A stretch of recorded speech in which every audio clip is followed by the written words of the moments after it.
అన్న 6 కొడుకులను చంపావు. ఇది ఆడుబిడ్డ, నీకు మేనకోడలు. తప్పనిసరి అన్నట్లు ఈ పాపను కూడా చంపాలా? అన్నా, నీవు కఠినాత్ముడివి. అన్నా, నీవు దయచూపరాదా? నా కొడుకు కదా, నీ ప్రాణానికి శత్రువని ఆకాశవాణి వల్ల విన్నావు. అందువల్ల పుట్టింది కొడుకైతే నీవు చంపవచ్చు.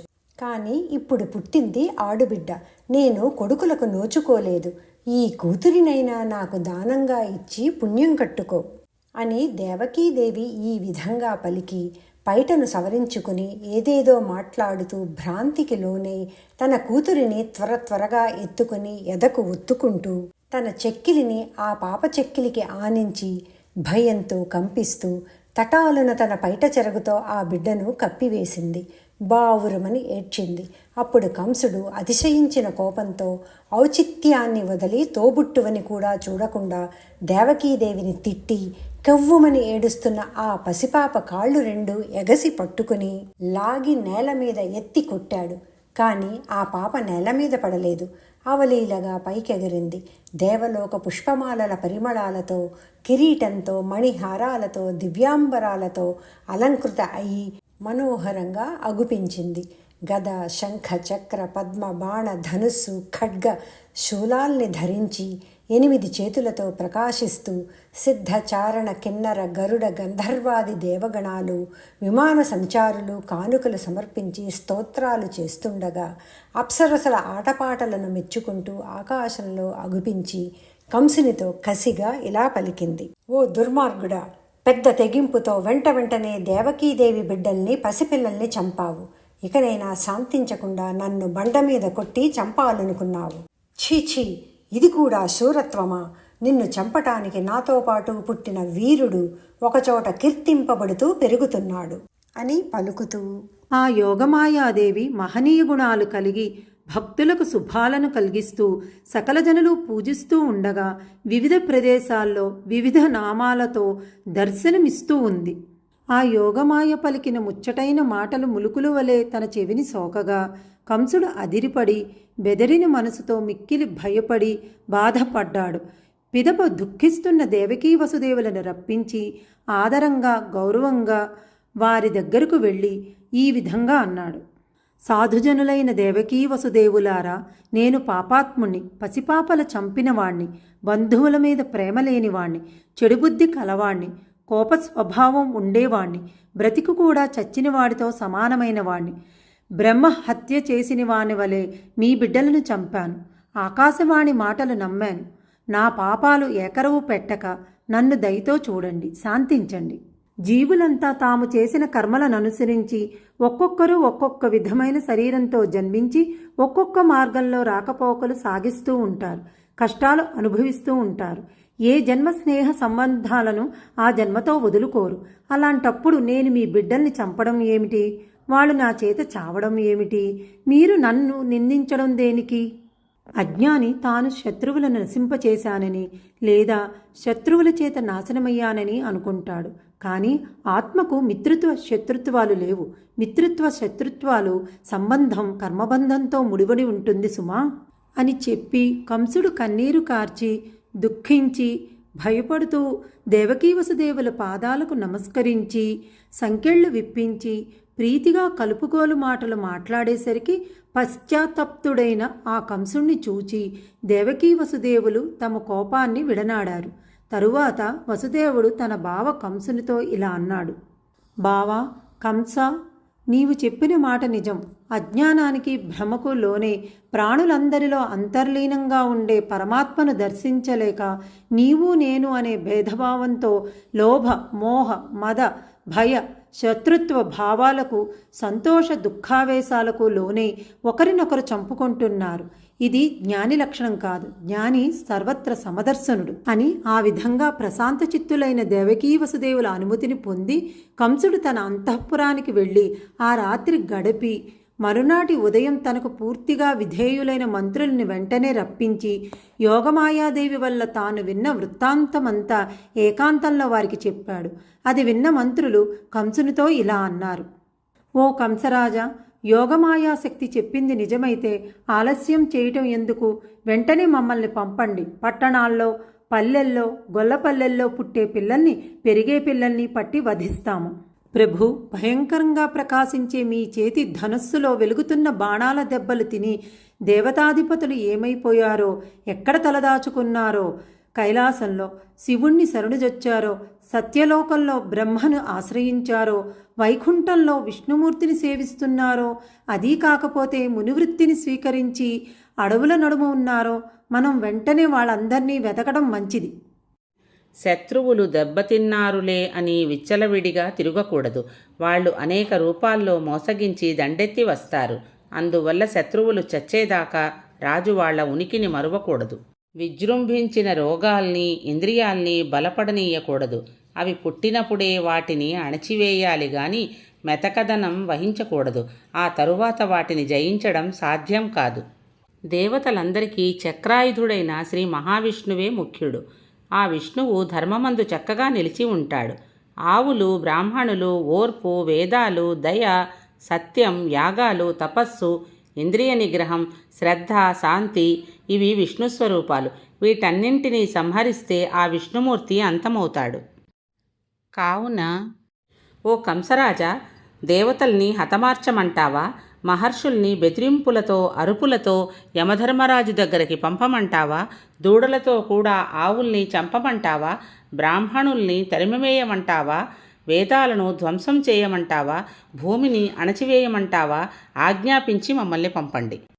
కంసుడు ఆ విధంగా చెబుతున్న మంత్రుల ఆలోచనలకు లొంగినవాడై బ్రాహ్మణుల్ని హింసించడం మంచిది కాదని ఎంచక, కాలమనే పాశానికి బద్ధుడై బ్రాహ్మణులు మొదలైన సజ్జనులనందరినీ చంపటానికి రాక్షసుల్ని పంపించి తన అంతఃపురానికి వెళ్ళాడు. తరువాత ఆ రాక్షసులు క్రూరంగా మాట్లాడుతూ సజ్జనుల్ని వెంటాడి, బెదిరించి, గర్జించి, వేయించి అనేక దుష్ట చేష్టలతో వాళ్లను హింసించడంలో విజయం సాధించారు. పాపాలు మూటగట్టుకొన్నారు. రాక్షసులు వెదకి సజ్జనుల్ని అణచివేయగా ఆ రాక్షసుల శక్తులు కూడా అణగిపోయాయి. సాధువుల్ని బాధిస్తే కీర్తి, సంపద, ధర్మం, ఆయుష్, క్షేమం అన్నీ నశిస్తాయి కదా. తరువాత వ్రేపల్లెలో నందుడు తన కొడుకు పుట్టిన విషయం తెలుసుకొని మహానందభరితుడై సమర్థులైన వేద పండితుల్ని రావించి తాను స్నానం చేసి పరిశుద్ధుడై చక్కగా అలంకరించుకొని స్వస్తివాచక పుణ్యాహవచన మంత్రాలను చదివించి వేదవిహిత జాతకర్మలు చేయించి పితృదేవతలను పూజించి అలంకరించిన 2 లక్షల పాడియావుల్ని దూడలతో కూడా బ్రాహ్మణులకిచ్చాడు. అంతేకాదు బంగారు కలశాల్ని, మణుల్ని, వస్త్రాల్ని, కొండల వంటి 7 నువ్వుల రాసుల్ని బ్రాహ్మణులకు దానం చేయగా, పుట్టిన బిడ్డకు నందుడు జాతకర్మాది వైదిక కార్యక్రమాలు జరిపించి బ్రాహ్మణులకు ఎక్కువగా దానాలిచ్చిన తరువాత ఆ బ్రాహ్మణులందరూ ఈ నందగోపుని కుమారుడు ఐశ్వర్యవంతుడు, శత్రువీరులను జయించేవాడు, పూర్ణాయువు కలిగినవాడు అవుతాడని ఆశీర్వదించారు. నగారాలు మ్రోగాయి, గాయకులు పాడారు, సూతులు, వందిజనులు కీర్తించారు. మంగళకరాలైన బాకాల ధ్వనులు ముమ్మరంగా వినిపించాయి. గొల్లనాయకుల గృహద్వారాలన్నీ చిగురుటాకుల తోరణలతో, సొగసైన తీగలతో, గొప్ప ధ్వజములతో, ధూప పరిమళాలతో అందంగా ఉన్నాయి. గోపకులు అందరూ తమ పశువుల శరీరాలకు పసుపు, నూనె కలిపి పట్టించారు. ఆ పశువులు బంగారు రంగు నెమలి పింఛములాగా పచ్చని పసిమి రంగుతో వెలుగొందుతూ మందలలో చిందులు వేశాయి. బాలుడు పుట్టిన శుభవేళలో లేగదూడలు చెంగున గంతులు వేశాయి. మదించిన ఎద్దులు ఉత్సాహంతో రంకెలు వేశాయి. ఆవులన్నీ పొదుగుల్లోంచి పుష్కలంగా పాలు కురిపించాయి. నందుడు తనకు కుమారుడు కలిగాడని తన వంశావళి చదివేవారికి, స్తోత్రం చేసేవారికి, విద్వాంసులకు, పేదవారికి, ఇలా తన దగ్గరకు చేరిన వారికి వారు అడగకుండానే గోవులను, ధనాన్ని సమృద్ధిగా దానం చేయసాగాడు. ఆ సమయంలో గోపకులందరూ అంగీలు తొడుగుకొని, తలపాగాలు చుట్టుకొని, బంగారు ఆభరణాలు, అందమైన దుస్తులు ధరించి ప్రకాశిస్తూ మంచి పదార్థాలు కానుకలుగా తీసుకొని బాలకృష్ణుణ్ణి చూడడానికై వచ్చారు. వ్రేపల్లెలోని గొల్లలంతా వచ్చి బాలకృష్ణుని చూచి సంతోషంతో చెలరేగి సరసాలాడుకుంటూ నేతులతో, పెరుగులతో, పాలతో, నీళ్లతో, వెన్నతో ప్రేమారా వసంతాలాడుకున్నారు. ఆ తర్వాత, ఓ అమ్మలారా, ఏ నోము నోచిన ఫలమో గాని ఇప్పుడు ఒక శుభవార్త విన్నాం. మన యశోదమ్మ ఒక చిన్ని మగబిడ్డను కనిందట, వెళ్ళి చూచి వస్తారండి. ఆ విధంగా గోపికలు అనుకుని ఒకరినొకరు పిలుచుకొని చిన్ని కృష్ణుని చూడాలనే తహతహ త్వరపెట్టగా లెస్సగా అలంకరించుకొని తమ ఇండ్ల నుండి బయలుదేరి మెల్లని నడకలతో, పెద్ద పిరుదులతో, సన్నని నడుములతో, లావుగా బిగువుగా ఉన్న చన్నులతో, విశాలమైన నేత్రాలతో, లక్ష్మీ కూడా తడబడే కళలతో కూడుకున్న ముఖాలతో, తుమ్మెదల వంటి నల్లని వెంట్రుకల కుప్పులతో ఒప్పగా గొప్ప స్త్రీలందరూ సంతోషంతో వడివడిగా తమ కుప్పుల ముడులు వీడగా, రొమ్ముల మీద వరహాల వరుసలు అటు ఇటు ఊగిసలాడగా, చిక్కిళ్ల మీద బంగారు మకరికా పత్రాల కాంతులు వేడుక చేయగా, పైట కొంగులు కదలాడగా, అందరూ ఒక్కటిగా చేరి యశోద ఇంటికి వెళ్ళి జయశీలుడు, సర్వవ్యాపకుడు అయిన చిన్ని కృష్ణుణ్ణి వరుసగా చూచారు. గోపికలు చిన్ని కృష్ణుని చూచి ఎంతో సంతోషించి తాము తెచ్చిన కారుకలు ఇచ్చి, ఆ గొప్ప స్త్రీలందరూ బాలకృష్ణుడికి నూనెతో తల అంటి శరీరానికి పసుపు పూసి స్నానం చేయించారు. శ్రీహరి నీకు రక్ష పో అంటూ చుట్టూరా కొన్ని నీళ్లు పడినట్లు చల్లి రక్ష పెట్టి ఉయ్యాలలో పడుకోపెట్టి ఆశీర్వదిస్తూ జోలపాటలు పాడారు. జోజో తామర రేకుల వంటి కన్నులు కలవో కృష్ణ నిద్రపోవయ్యా, సింహం నడుం వంటి నడుంగలవు కృష్ణయ్య జోజో, చిగురుటాకుల వలె మృదువైన చేతులు పాదాలు ఉన్న కన్నయ్య జోజో, నిండు చంద్రుని వలె నిండైన ముఖంతో ఉన్న కృష్ణ జోజో అంటూ జోకొడతాము, నిద్రించవయ్యా కృష్ణ అంటూ ఇలా జోలపాట పాడుతుండగా పెక్కుమార్లు ప్రళయకాల సముద్ర జలాల్లో ముంచి ప్రకాశించే ఆ బహురూపధారి కృష్ణుడు ఇప్పుడు గోపస్త్రీల చేతుల నుండి పోసే నీళ్లలో సంతోషంగా తడుస్తున్నాడు. లోకాలన్నింటినీ జోగొట్టి నిద్రపుచ్చుతూ తాను మాత్రం మెలకువగా ఉండే అందగాడు గోపికలు జోగొట్టుతూ ఉంటే నిద్రపోయిన వాని వలె కళ్ళు మూసుకుని కదలకుండా పడుకున్నాడు. పుట్టుకే లేని పరమాత్మ ఇప్పుడొక గొల్ల ఇంట్లో పుట్టాడు. ఏ కర్మలు ఎరుగని ఒంటరికి ఇప్పుడు జాతకర్మలు జరిగాయి. ఏ తల్లి చనుపాలు త్రావని గడుసరి ఇప్పుడు యశోద చనుపాల రుచి మరిగాడు. ఏ హాని వృద్ధులు లేని పరమాత్మ ఇప్పుడు యశోద పొత్తిళ్లలో వృద్ధి పొందుతున్నాడు. ఏ తపస్సులకు పండని పంట ఇప్పుడు గోపకాంతుల వీధిలో పండాడు. ఏ విద్యల వల్ల ఇట్టిట్టిది అని చెప్పసాధ్యం కాని అర్థం ఇప్పుడు ఈ బాలకృష్ణుని అందమైన అవయవాల్లో అగుపిస్తూ ఉంది. చిన్ని కృష్ణుడు బాల్యచేష్టలు చేసేటప్పుడు బ్రహ్మవలే, సంతోషం నిండిన చూపులతో నవ్వేటప్పుడు విష్ణుమూర్తి వలె, రోషంతో ఉన్నప్పుడు రుద్రుని వలె, ఆనంద తన్మయత్వంలో ఉన్నప్పుడు పరబ్రహ్మ వలె కనిపిస్తున్నాడు. ఇలా ఉండే ఆ సమయంలో నందుడు తనకు కొడుకు పుట్టాడన్న సంతోషాతిశయంలో రోహిణీదేవిని పిలిపించి ఆమె తృప్తి చెందేటట్లు రంగురంగుల వస్త్రాలు ఆభరణాలు ఇచ్చి గౌరవించాడు. శ్రీకృష్ణుడు జన్మించింది మొదలు ఆలమందలు పొదుగుల నిండా పాలతో కనువిందు చేశాయి. నందుడు వ్రేపల్లె రక్షణకు దక్షులైన పెక్కుమంది గోపకులను నియమించాడు.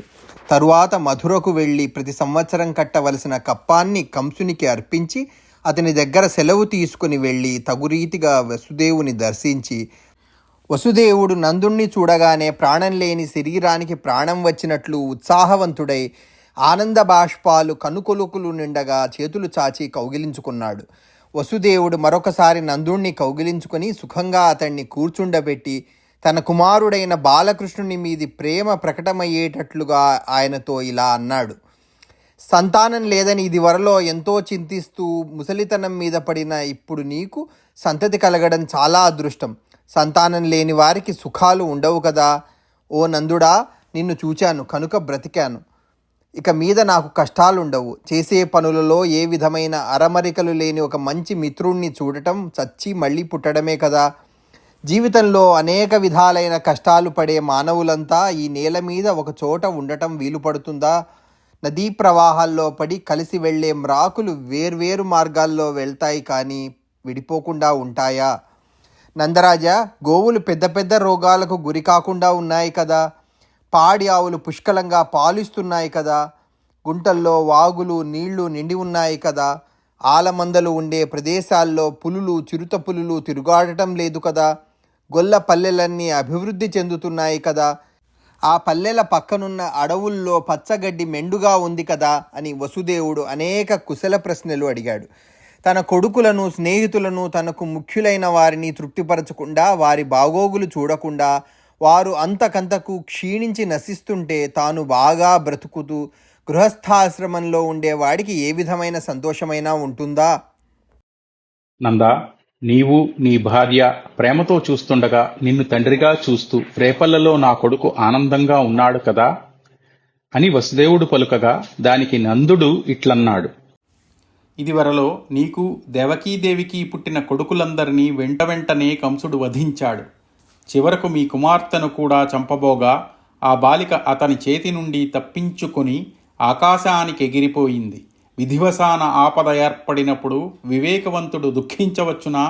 వసుదేవ, ఊరట చెందు, నా కొడుకునే నీ కొడుకుని అనుకో అని పలికిన నందమహారాజుతో వసుదేవుడు మళ్ళీ ఈ విధంగా అన్నాడు: ఓ నందరాజా, కంసునికి కప్పం కట్టావు, మమ్మల్ని చూడటానికి వచ్చావు.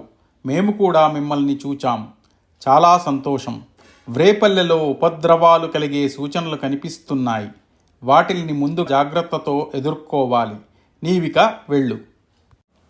వసుదేవుడు ఆ విధంగా చెప్పి నందుడు మొదలైన గోపకులను సాగనంపగా వారు వడిగా నడవగల ఎద్దులను కట్టిన బండ్లెక్కి అందరూ చూస్తూ ఉండగా తమ తమ గ్రామాల త్రోవన వెళ్లారు. నందుడు తన ముందర చెడు జరిగే సూచనలను స్పష్టంగా చూస్తూ వసుదేవుడు తనతో చెప్పిన మాటలు తప్పవని అనుకుంటూ ఆలోచిస్తూ వెళ్ళాడు.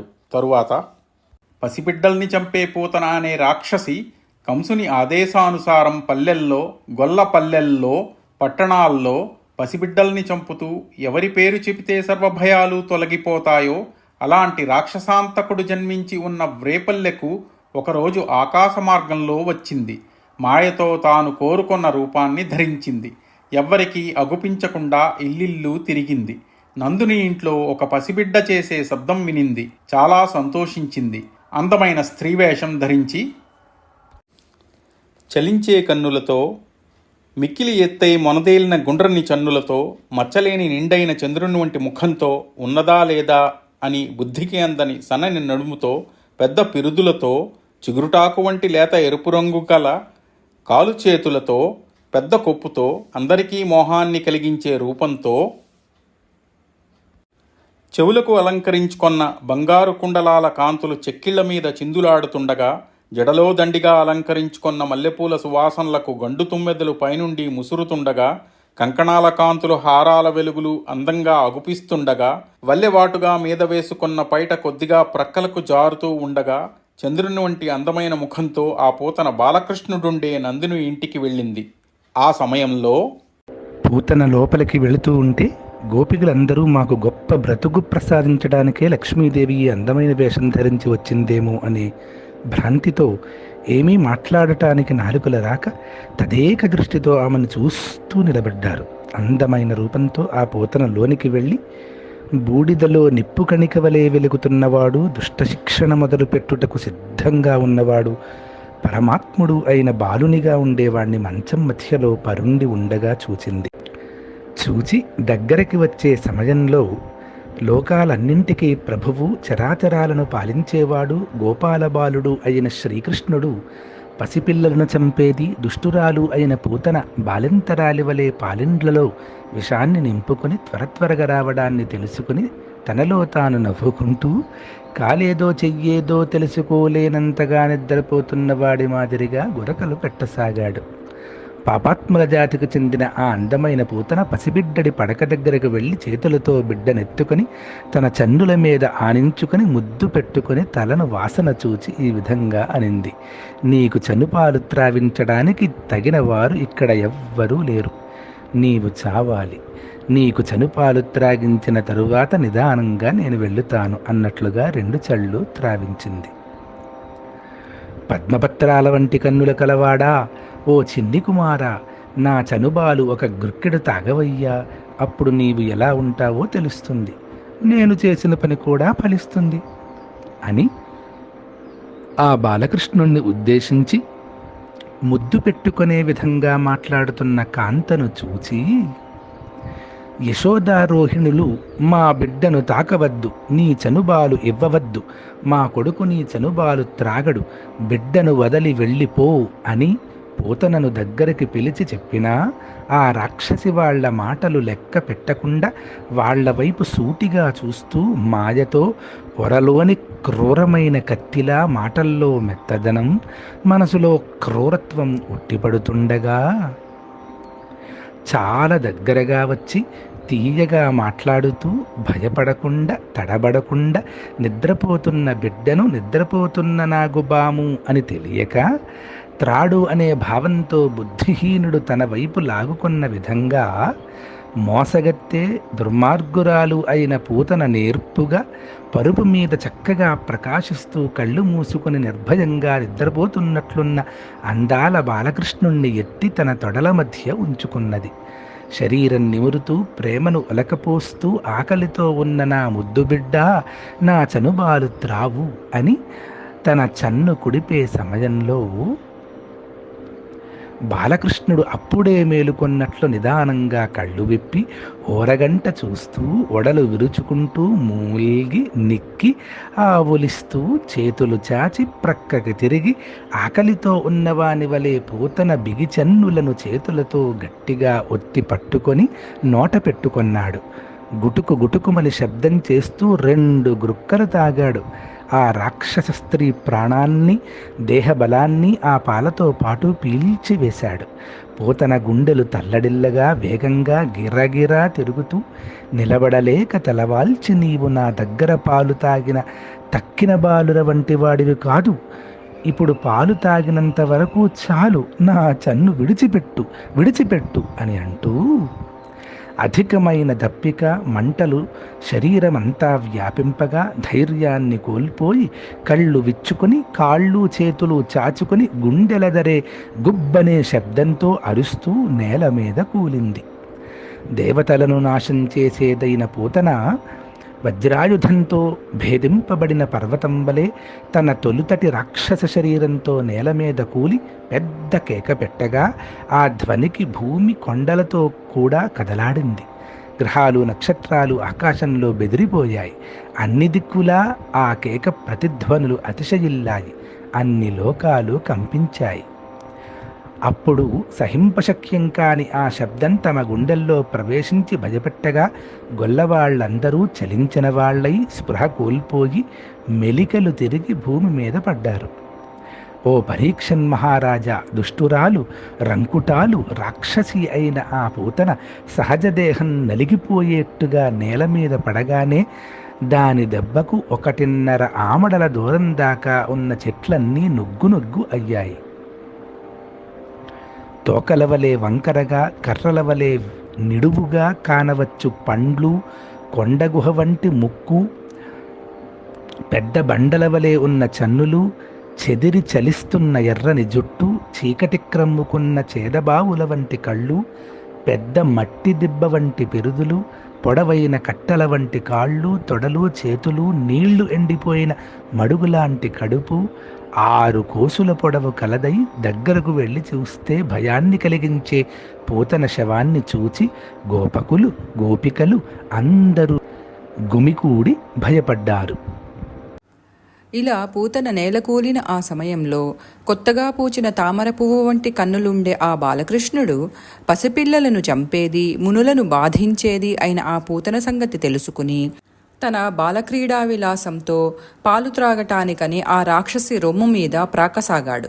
విషసర్పాలను భక్షించే గరుత్మంతుడినే వాహనంగా కలవాడు, కంఠమందే విషముంచుకొన్న శివుడికి సఖుడైనవాడు, విషం మీద శయనించేవాడు, విషం నుండి ఉద్భవించిన పద్మం నుండి పుట్టిన బ్రహ్మదేవునికి తండ్రి అయిన వాడు విషపు చన్నుల పూతన చనువిషం త్రాగడం ఒక పెద్ద విషమా?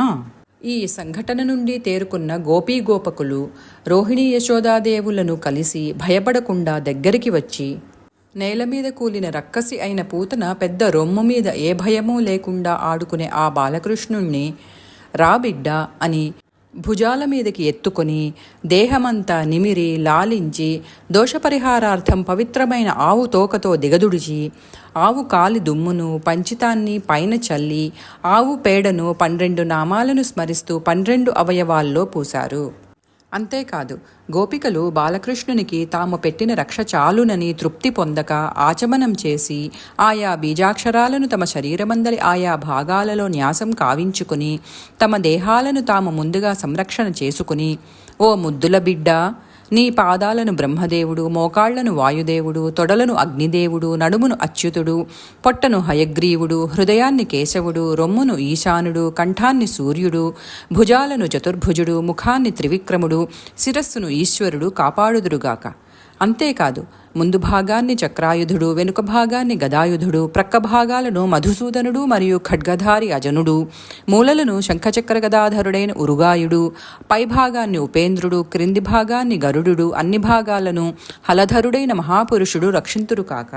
నీ ఇంద్రియాలను హృషికేశుడు, పంచప్రాణాలను శ్రీమన్నారాయణుడు, హృదయాన్ని శ్వేతద్వీప ప్రభువైన శ్రీహరి, మనస్సును యోగీశ్వరుడైన కపిలుడు, బుద్ధిని పృష్ణిగర్భుడు, అహంకారాన్ని పరబ్రహ్మ పాలన చేయుదురుగాక. నీవు ఆడుకునేటప్పుడు గోవిందుండు, పడుకున్నప్పుడు మాధవుడు, నడిచేటప్పుడు వైకుంఠుడు, కూర్చున్నప్పుడు శ్రీపతి, భుజించేటప్పుడు యజ్ఞభుజుడు ఏమాత్రం ఏమరపాటు లేక నీకు రక్షగా ఉంటారు. నీ పేరు చెబితే చాలు దుస్వప్నాలు, వృద్ధ బాలగ్రహాలు, కూష్మాండ గ్రహాలు, డాకినీ పిశాచాలు, యాతుధానులనే దుష్టరాక్షసులు, భూతాలు, ప్రేతాలు, యక్ష రాక్షస పిశాచాలు, వినాయకులనే విఘ్నకారక గ్రహాలు, పెద్దమ్మ, పూతన, మాతృకులు మొదలైన దుష్టగణాలు నాశనమైపోతారు. నీ ప్రాణాలను, ఇంద్రియాలను, శరీరాన్ని అడ్డుకునే చిత్తచాంచల్యాన్ని, అపస్మారక స్థితిని కలిగించే ప్రవృత్తులు, మహోత్పాతాలు కలుగకుండు కాక అని దీవించారు. తరువాత ఆ పెనుమాయల గోపాలబాలుడికి యశోద చన్నిచ్చి పాలు త్రాపి పడక మీద చక్కగా పరుండపెట్టి పైన గుడ్డ కప్పి, బిడ్డ నిద్రపొమ్ము అని అల్లన జోలపాట పాడింది. తరువాత నందుడు మొదలైన గోపకులు మధుర నుండి వచ్చి పూతన కళేబరాన్ని చూచి ఆశ్చర్యపడి, వసుదేవుడు ముందే రానున్న ప్రమాద చిహ్నాలు తెలుసుకుని మనల్ని హెచ్చరించాడు, అతడు మహాయోగి అని పొగడి ఎంతో కఠినమైన ఆ పూతన శరీరాన్ని గొడ్డళ్లతో నరికి తమ ఇండ్లకు దూరంగా చండ్రకట్టెలు పేర్చి దహించారు. పరీక్షిన్ మహారాజా, పూతన దేహమందలి కల్మషాలను బాలకృష్ణుడు ఆమె చనుపాలతో పాటు పీల్చివేసినందున మిక్కిలి రాజుకుంటూ కాలుతున్న ఆమె శరీరం నుండి సుగంధపు సువాసనల పొగలు వెలువడినాయి. శ్రీహరి అవతారమైన శ్రీకృష్ణుడు తన శరీరం మీద కాళ్ళు చేతులు ఆడిస్తూ చనుపాలు త్రాగుతూ బాగా స్పృశించిన కారణంగా ఆ రాక్షస స్త్రీ పూతన పాపాలు తొలగి శ్రీకృష్ణుని తల్లి పొందదగిన ఉన్నతోన్నత స్థానమైన పరమపదాన్ని పొందింది.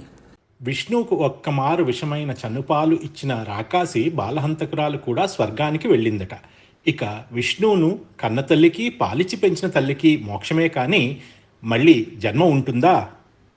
విష్ణువుని చూచి చనుబాలు త్రాగించగలిగిన యువతులు ఎంత ఉత్తమ లోకాలకు పోతారో ఊహించడం శక్యమా?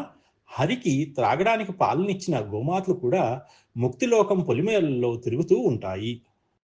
ఆ సమయంలో వస్తున్న సుగంధం పూతన కళేబరం నుంచి వచ్చిందే అని గోపాలకులు గ్రహించారు.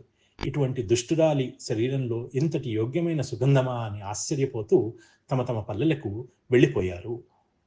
నందుడు ఉత్పాతం తప్పినందుకు చాలా సంతోషంతో తన ఇంటికి వెళ్ళాడు.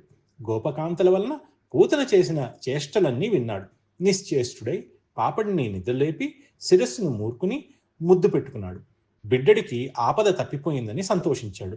ఈ విధంగా సుఖమహర్షి చెప్పగా విని పరీక్షన్ మహారాజు ఆయనను ఇలా అడిగాడు: ఈశ్వరుడైన హరి ఏ ఏ అవతారాల్లో ఏ ఏ పనులు చేశాడు?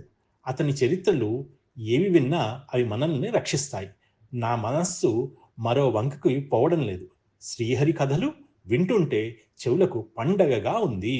బాలకృష్ణుని సంస్మరణలు సంసారం అనే గొప్ప సముద్రాన్ని దాటించే నావలు. అవి పాపపుంజాలను పారద్రోలుతాయి. అవి ఎవరికైనా సకల సంపదలు కలిగిస్తాయి. మోక్షం ఎవరికైనా దొరకాలంటే అతని సంస్మరణలే అందుకు మూలాధారాలు.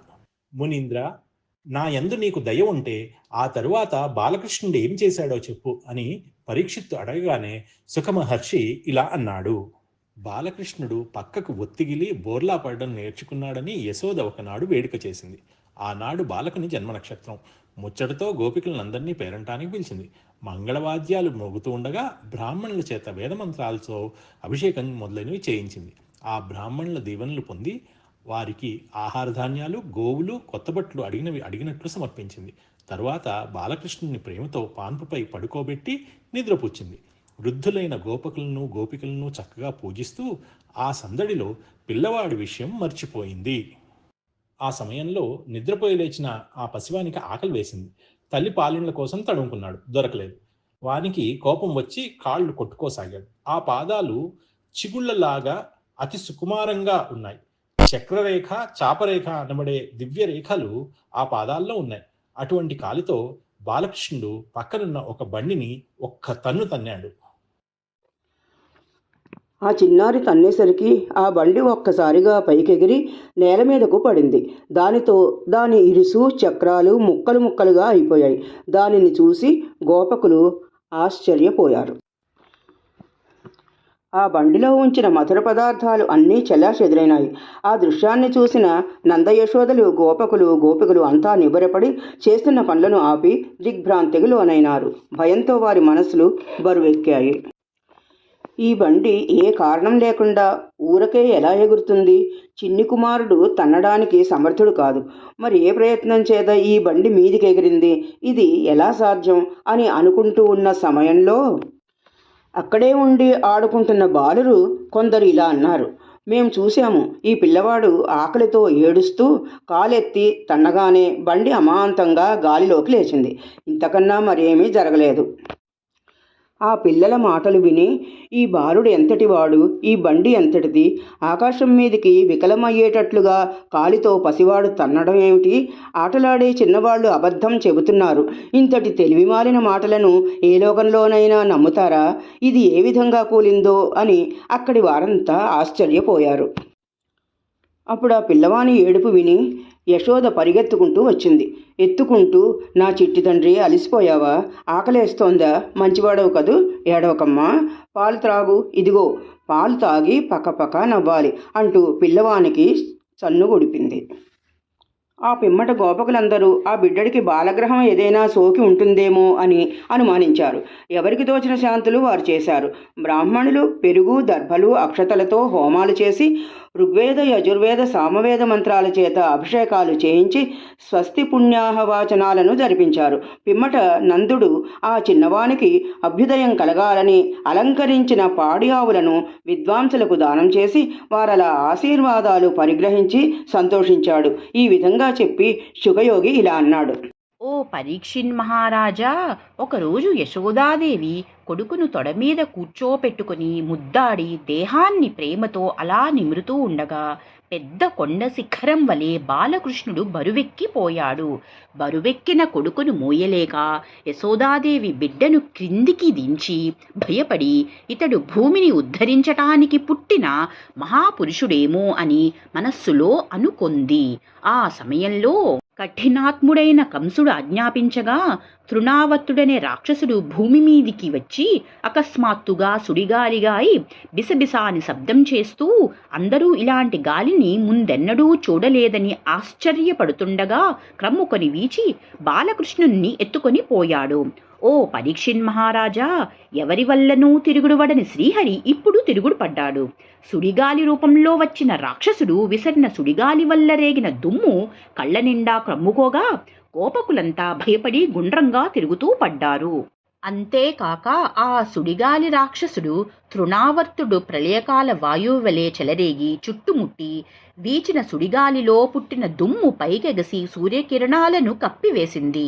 భయంకరమైన దట్టమైన చీకటి 10 దిక్కులను ఆవరించింది. వ్రేపల్లె మొత్తం కలవరపాటు నొందింది. ఒకరికొకరు అగుపడని స్థితి ఏర్పడింది. దిక్కు తెలియని స్థితిలో జనులంతా భయపడ్డారు. ఆ సుడిగాలి తిరిగే వేగానికి, భయంకర ధ్వనికి దిక్కుల చివర్లు చెవిటివయ్యాయి. ఒక ముహూర్త కాలం లోకాలకు భయంకర స్థితి ఏర్పడింది. అప్పుడు యశోదకు బాలకృష్ణుడు అగ్గుపడకపోయేసరికి ఆపద కలిగినట్లుగా భావించి కలతనుంది. ఓ బిడ్డా, బాలభానుని వంటి కాంతి కలవాడా, బాలురందరిలో శ్రేష్ఠుడా, ఈరోజు గాలి చేతిలో చిక్కుబడితివా అంటూ బాలుణ్ణి పిలుస్తూ ఈ స్థితి కలిగించినందుకు దేవుణ్ణి దూషిస్తూ దుఃఖంతో కృంగి కృశించి గట్టిగా కేకలు పెట్టుతూ సుడిగాలి వచ్చి నిన్ను చుట్టుకొని ఆకాశానికి ఎత్తుకుపోయింది. ఆకాశంలో సుడి తిరుగుతూ భయపడుతున్న ఓ ముద్దుల కొడుకా, ఏమంటున్నావు? ఇది ఘోరం అని అంటూ కుమారుణ్ణి ఇక్కడే కూర్చోబెట్టాను. వాడు ఇక్కడే ఆడుకుంటూ ఉన్నాడు. ఇంతలోనే ఈ మాయదారి సుడిగాలి ఎటునుండి వచ్చిందో, బిడ్డ ఏ త్రోవ పట్టిపోయాడో, నేను ఎక్కడికని వెళ్ళి వెతికేది అంటూ యశోద దూడను వదిలిపెట్టి దుఃఖంతో నేలమీద కూలే ఆవులాగా నేలమీద పడిపోయింది. బిడ్డ కోసం ఈ విధంగా దుఃఖిస్తున్న యశోదాదేవిని చూచి గోపాలుల భార్యలందరూ ఆర్తితో కలతపడి దుఃఖించగా వాళ్ల కళ్ళ నిండా నీళ్లు నిండాయి. అంతలోపల ఆ సుడిగాలి రాక్షసుడు తృణావర్తుడు మితిమీరిన అహంకారంతో బాలకృష్ణుణ్ణి ఆకాశానికి ఎత్తుకొని పోయాడు. కానీ ఆ బాలుడి బరువును మోయలేక, గమన వేగం తగ్గి కదలలేక, ఇంతకుముందు ఇలాంటి బిడ్డను ఎక్కడా చూడనే లేదు, ఇక మీదట నా గతి ఏమవుతుందో అని చింతింపసాగాడు.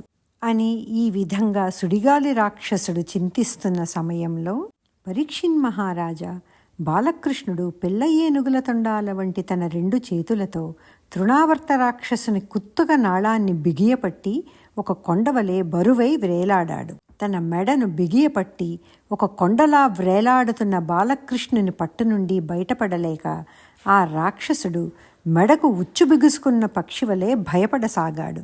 దేవతల శత్రువైన కంసుని బంటు తృణావర్తుడు విష్ణుస్వరూపుడైన శ్రీకృష్ణుని అరచేతి రాపిడికి స్వాధీనం తప్పినవాడై త్రిపురాంతకుడైన పరమశివుని బాణంతో కూలిపోయిన పురం వలె అవయవాలన్నీ విరిగి రాళ్ల మీద పడ్డాడు. అప్పుడు గోపకాంతలు జరిగిందంతా చూచి ఏడ్పులు మాని సంతోషంతో రాక్షసుని వక్షస్థలం మీద ఉల్లాసంగా చూడముచ్చటగా ఇదివరకటి బరువు లేక వ్రేలాడుతున్న బాలకృష్ణుణ్ణి ఎత్తుకుని వచ్చి చింతాక్రాంతురాలయ్యున్న యశోదాదేవికి ఇచ్చారు.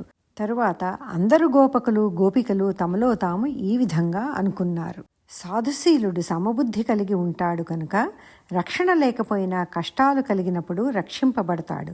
దుర్మార్గుడికి 1000 రక్షణలున్నా అతడు పాపాత్ముడు కనుక తప్పక శిక్షింపబడతాడు.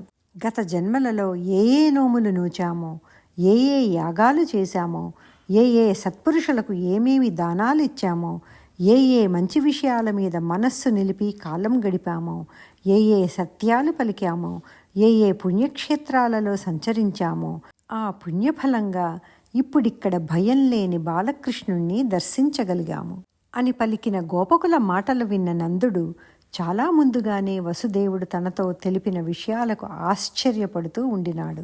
ఇంకా ఓ పరీక్షిన్ మహారాజా, ఒకరోజు యశోద పాలిండ్లు చేపునకు రాగా చిన్నారి ముద్దుల కృష్ణుని దగ్గరకు తీసుకుని తొడల మీద ఉంచుకొని ముద్దు పెట్టుకుని చనుబాలు త్రావించింది. ప్రేమగా ముఖాన్ని నిమిరింది.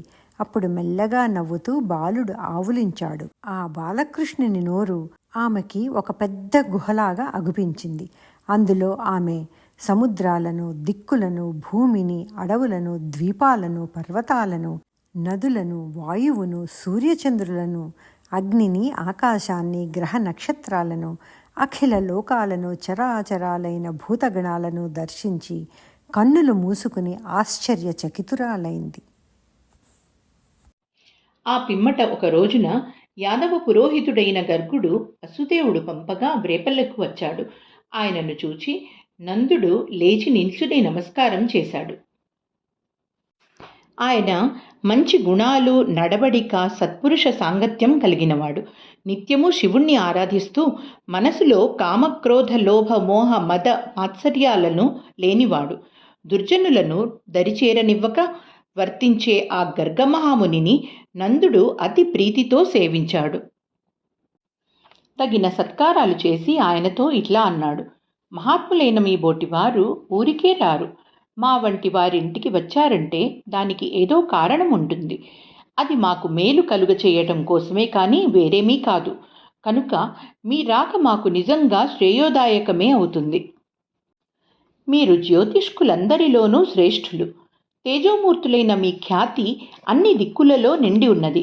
బ్రహ్మజ్ఞాన సంపన్నులు. నా విన్నపాన్ని ఆలకించండి. వేదశాస్త్రాదుల చేత నిర్ణయింపబడిన గురువు మానవులకు బ్రాహ్మణులే.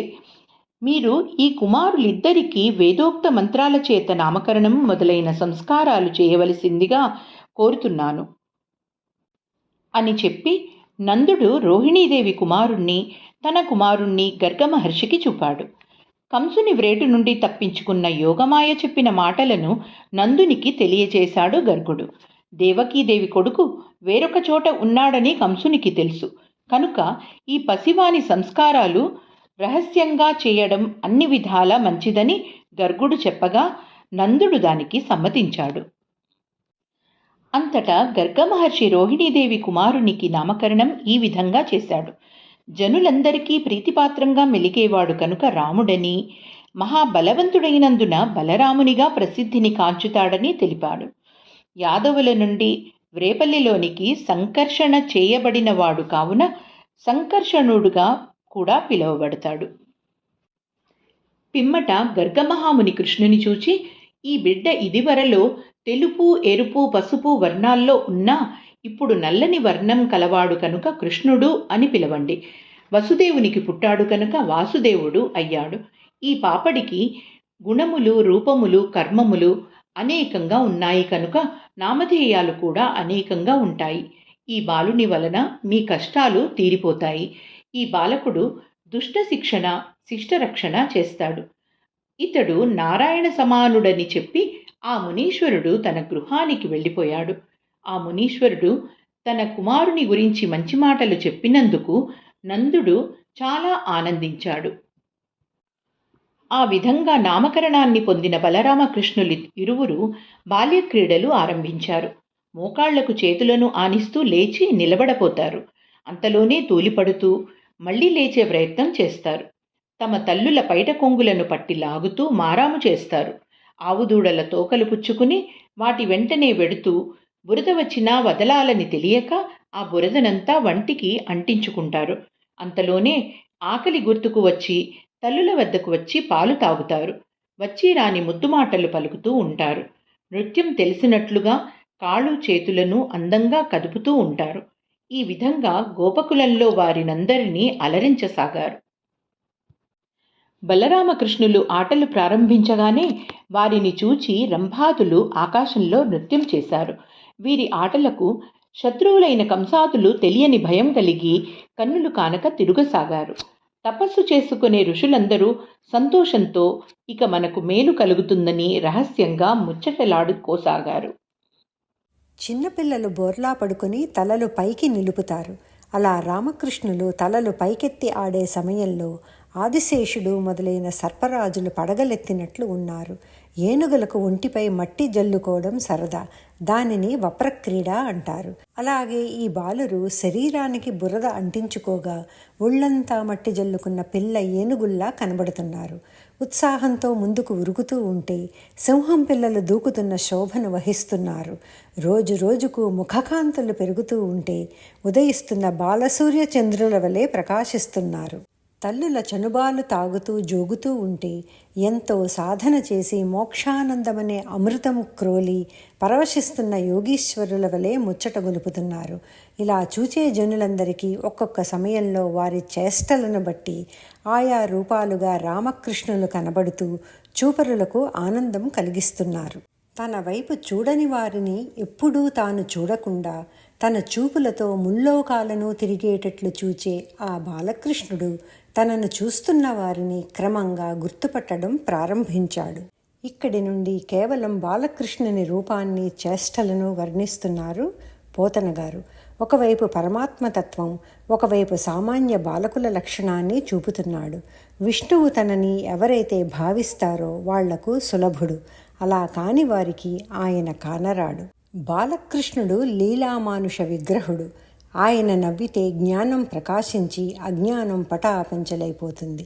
అట్టి బాలకుడు తన వద్దకు వచ్చి నవ్వుతున్న ముఖాలు గల గోపకాంతల్ని చూచి తాను నవ్వసాగాడు. త్రిమూర్తులకు అతీతంగా ఉండే శ్రీమన్నారాయణుడు జన్మలు లేనివాడు కనుక అమ్మ అంటూ ఆయనకు ఎవరూ లేరు. ఆ పరమపురుషుడిప్పుడు బాలకుడై తన అమ్మలకు ఆనందం కలిగేటట్లు అమ్మా అమ్మా అని పిలవడం నేర్చుకున్నాడు. సహస్రాక్షుడైన పరమాత్ముడు సహస్రపాదుడు కూడా. అట్టి 1000 అడుగుల శ్రీ మహావిష్ణువు వామనావతారంలో ఒక అడుగుతో భూలోకాన్ని, మరో అడుగుతో ఆకాశాన్ని ఆక్రమించాడు. అతడే బాలకృష్ణుడై అడుగులు వేయడం ప్రారంభించడంతో వామనుని 3వ పాదంతో బలి పాతాళానికి ఎగినట్లు ఇప్పుడు శత్రువులు కూడా నేలకూలి పాతాళానికి వెళ్తున్నారు. అంతేకాదు బాలకృష్ణుని ఒంటికి పట్టిన దుమ్ముతో పాటు పెట్టిన అలంకారాలు అన్నీ అతనిలో శివస్వరూపాన్ని కూడా స్ఫురింపచేస్తున్నాయి. శరీరానికంటిన నేలధూళి శివుని శరీరంపై నిండిన విభూతిలాగా తల్లి బాలుని ముంగురులెత్తి పట్టి ఓ ముత్యాలహారాన్ని చుట్టగా అది శివుని బాలచంద్రరేఖ రూపం తాల్చగా, నుదుట పెట్టిన ఎర్రని తిలకం మన్మథుణ్ణి బూడిద చేసిన శివుని చిచ్చర కన్నులా ఉండగా, మెడలోని హారం మధ్యలో నల్లగా ప్రకాశించే నాయకమణిగా వెలుగొందే నీలం శివుని కంఠం మీద హాలాహాలం మచ్చవలే కనబడగా, మెడలోని హారాలు శివుని సర్పభూషణాలుగా ప్రకాశించగా, బాలుని రూపంలో ఉన్న ఆ విష్ణుస్వరూపుడైన బాలుడు తనకు శివునికి భేదం లేదని తెలియజేస్తున్నాడా అన్నట్లు శివస్వరూపంతో ప్రకాశించాడు. బలరామకృష్ణుల విలాసచేష్టలను చూస్తూ ఉంటే ఆ గోపకాంతలకు ఎంత మధురంగా అనిపిస్తోందో. అందుకే ఏ రకమైన భయం సంకోచం లేకుండా చేయవలసిన పనులన్నీ మరచి కేవలం ఆ బాలురనే చూస్తూ ఉండిపోయారు. అప్పుడు బలరామకృష్ణుల తల్లులు చక్కని జాగ్రత్తలతో తమ బాలురను పెంచుతూ వచ్చారు. గోళ్ళు, కోరలు, కొమ్ములు ఉన్న జంతువుల నుండి, నీళ్లు, నిప్పు, ముళ్ళు మొదలైన వాని నుండి ప్రమాదాలు జరగకుండా జాగ్రత్త పడ్డారు. ఆయా ఋతువులకు తగిన విధంగా రక్షించుకుంటూ వస్తున్నారు. హృదయాలలో బాలకులపై ప్రేమానురాగాలు ఉప్పొంగిపోతూ ఉండగా ఆనందంగా కాలం గడుపుతున్నారు. అంతలో తన వయస్సే కలిగిన గోపాల బాలకులు కృష్ణుణ్ణి తమ నాయకుడన్నట్లుగా భావిస్తూ కలసి మెలసి ఆడుకుంటూ ఉన్నారు. బలరామునితో కలిసి చిన్న చిన్న అడుగులతో కృష్ణుడు తృప్తి పొందుతున్నాడు. అలా ఆడుతున్న కృష్ణుణ్ణి చూస్తూ గోపకాంతలు ఆనందిస్తూ ఉండగా అతడు నల్లని శరీర కాంతితో ప్రకాశించాడు.